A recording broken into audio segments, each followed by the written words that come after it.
जारी करो, जारी करो। 2020 का मुआवजा जारी करो, जारी करो, जारी करो। 2020 का मुआवजा जारी करो, जारी करो, जारी करो। आज पहली दफा देखा है, अभी 3 महीने रह गए इलेक्शन होने में, तो सरकार अब एक सांस में सारा कुछ निपटाने के लिए तैयार है। सारा डिपार्टमेंट बैठा रखा था। आज पहली दफा देखा, अभी सिरसा के डीसी में सारे अधिकारी बैठे हुए थे और डीसी साहब भी पूरे 100 की स्पीड से चल रहे थे।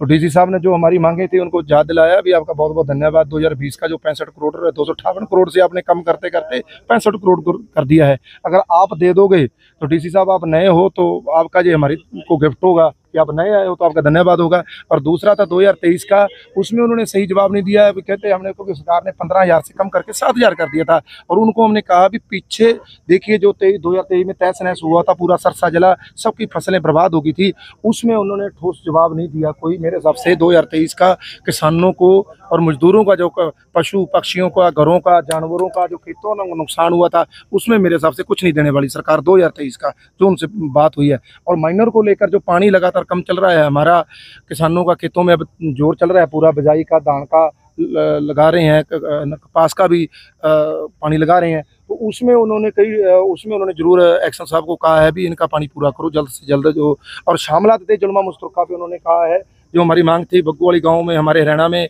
सिरसा जिला में भी काफ़ी ज़मीन है, वैसे सबसे ज़्यादा कुरुक्षेत्र में है, इसकी पेहवा जिला में। और उसमें उन्होंने कहा भी सुप्रीम कोर्ट से ऑर्डर हो रहे हैं, इस पर स्टे चल रही है, जिसकी लड़ाई सरदार गुरनाम सिंह चुड़ूनी हमारे राष्ट्रीय अध्यक्ष उन्होंने शुरू की थी और जिसमें उन्होंने निरंतर कब्जे भी छुड़वाए हैं। और अभी एक बग्गू वाली केस में आए थे, वहाँ सरपंच साहब हैं हमारे रिंकू जी, वो थोड़ा सा अपने सरपंच का अनुभव दिखा रहे हैं। अभी हम सरपंच हैं, पर हम भी उनको माध्यम से बताना चाहते हैं, अभी अगर किसानों की लड़ाई शुरू हुई तो सरकार की ईंट से ईंट पहले भी बजाई है, तो अब भी बजा देंगे। सरपंच तो हमारे भाई हैं, चलो उनको भी बात करेंगे उनसे। तो उसमें उन्होंने कहा भी सुप्रीम कोर्ट का ऑर्डर है, अभी इस पर कुछ नहीं लागू करेंगे।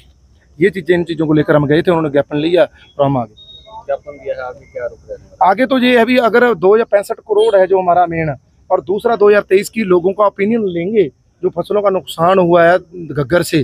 जैसे गग्गर में कई, हमने ये भी कहा था भी गग्गर से कई खेतों में बहुत भारी मात्रा में मिट्टी उठाई गई है, उसका मुआवजा कौन देगा? अभी तक सो रही है सरकार। तो उसमें किसानों को जाके बताएंगे, गांव दर गांव जाके। नाली बेल्ट है, उसकी खुदाई की डिमांड की थी, उसमें भी कुछ नहीं हुआ।